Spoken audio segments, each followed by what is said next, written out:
Hey everyone, it's Danny. Welcome back to the channel. Today we're making caramelized onion and bacon chicken. So the first thing we're going to do to a cold non-stick pan is add our bacon, and we're going to cook that until it's golden and crispy. Then we're going to remove that from the pan and move on to making our caramelized onions. So we're going to put a little bit of oil into our pan, add our sliced onions, and we're going to cook those down until they're golden and translucent. During the cooking process, we're going to add to the onions a little bit of salt and pepper, and then we're going to wait until they're golden. And once we're there, we're going to remove those from the pan the same way that we did with the bacon. I just put them in the same bowl and set them to the side, and we're going to move on to cooking our chicken. So in the same pan, that's what's great about this recipe. It's all a one pan dish. We're going to add our chicken breast pieces, and again, we're going to season those with salt and pepper.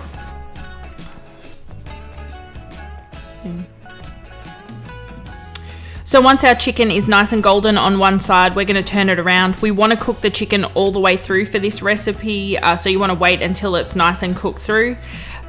Once the chicken is cooked, we're going to remove that from our pan and start off with our sauce. So the first thing we're going to do is add some chicken stock. I'm just using a powdered chicken stock that I've just hydrated in some water, and we're going to allow that to deglaze the pan before adding our cream.